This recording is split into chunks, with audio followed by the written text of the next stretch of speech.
Hello everyone, I'm meteorologist Charlie Ironmonger. Thank you so much for joining me today for your 11 a.m. news and weather update from the First Alert Desk. Now we've got news out of Greenville about another domestic assault arrest that happened earlier this morning.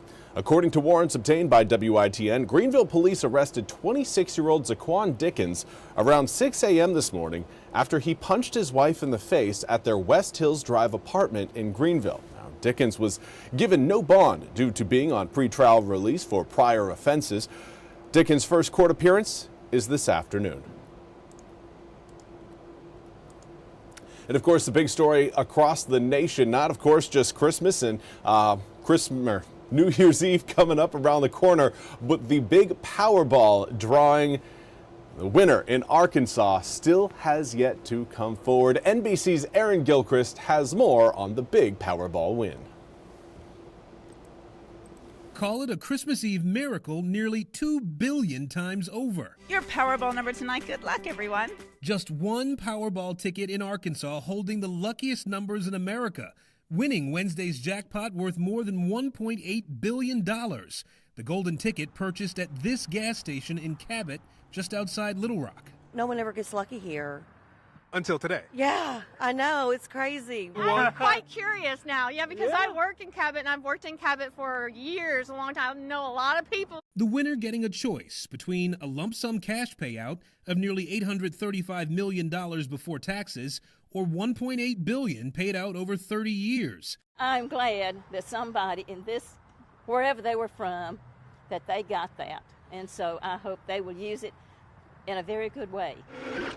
The odds of winning 1 in 292 million, meaning it's more likely to be struck by lightning twice than to take home that Powerball jackpot. I so happen to live in Arkansas.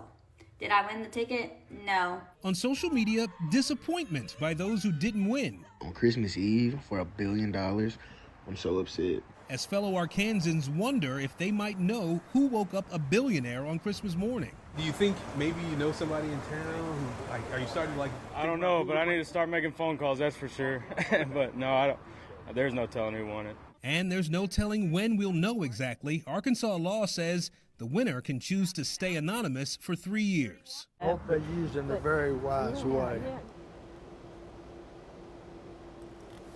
And again, that was Aaron Gilchrist reporting. Hopefully that winner is preparing, again, getting the lawyers and financial advisors in line before, again, they make the move. Now, as far as what we've got before we do that, of course, we do want to highlight coming up, I believe it is, yes, tomorrow, coverage for the Military Bowl.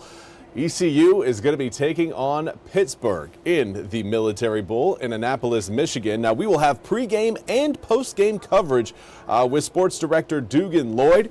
Of course, this is going to be the 2025 Military Bowl on December 27th. Kickoff is at 11 a.m.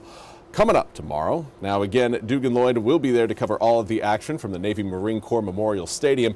Now, WITN's coverage of the Military Bowl is sponsored by Waco Community Credit Union. Should be a wonderful game. Hopefully, the Pirates come out with a victory, as they did last year. Hopefully, again, we see plenty of in-game fireworks and not post-game fireworks. Let's talk about your weather forecast. So air temperatures today not going to be getting nearly as warm as what we've got planned coming up for the weekend and the following Monday. Today likely staying in really the 50s. Cloud cover has a lot to do with that. Now, we are seeing again a few spot showers currently rolling across Bertie County, Hertford County, Gates, Chowan County starting to get in the mix as well. Those showers should stay on the north side of the Albemarle Sound. You can see that trajectory may have it clip kind of the Columbia area in Terrell County and potentially even Manteo in Dare County later on this afternoon. But currently that's kind of the one spot of rain we are tracking. There are more showers up to our north, but those showers will not be reaching us, as everything is essentially moving to the east-southeast. Not enough of a southerly component to pull all that northerly moisture down into eastern North Carolina. Currently in Greenville, 45 degrees, east-northeasterly breeze at 7 miles an hour, and cloud cover extensive so far today. Now, air temperatures currently in the mid to upper 40s throughout most of eastern North Carolina. As you get closer to the Crystal Coast, you're seeing more of the low 50s working their way in, 51 degrees in Stumpy Point, Hatteras, as well as Beaufort. We've got 50 degrees in Kenansville, New Bern, and Jacksonville. Rest of eastern North Carolina, again, generally between around 44 to around 49 degrees. Now, again, we are looking at cooler temperatures right now being reported through Roanoke Rapids along with Ahoskie. Later on today, we're really not going to be gaining much more heat than what we're seeing right now. Daytime highs today likely reaching the low to mid 50s. Normal this time of year is maybe about 3-4 degrees warmer than that. Normally we see the upper 50s for your daytime highs this time of year, but we're certainly in the ballpark, so it's not really all that concerning as far as temperatures go. Because of the cloud cover overnight tonight, we will likely hold onto what little heat we gain today. If we've got a high of 52, 53 degrees today, still hanging on to 47 degrees by the time we reach midnight is an impressive feat. And a lot of that has to do again with the cloud cover that will be present. Now those clouds will be pulling away from the east as we make our way into your Saturday morning. Here's tonight, 9 p.m. Maybe a stray shower still left over around the sounds, but certainly drier conditions present for inland areas. And then once we get past midnight, all of that cloud cover pulls out into the Atlantic and leaves us with clear skies for your weekend. Last weekend of 2025 will be a sunny one across eastern North Carolina. A few clouds will pass by coming up for tomorrow, but nothing you need to worry about. Zooming the picture out a little bit further, we've got an area of low pressure that will develop, move its way over the Rocky Mountains and then really start to gather up some moisture once we get into your Saturday evening. By Sunday, it really starts to form there. You can see that low just north of Wichita, Kansas. That is going to be our next rain-making system, but it won't reach us until we get into the tail end of Monday. So your Sunday, increasing cloud cover, yeah, but we're really not going to be seeing any sort of rain showers. Those will be kind of pushed back, delayed a bit until we get into Monday. Here's a look at your full 8-day forecast. 52 today, 65 tomorrow. We'll hold in the low 60s coming up for Sunday.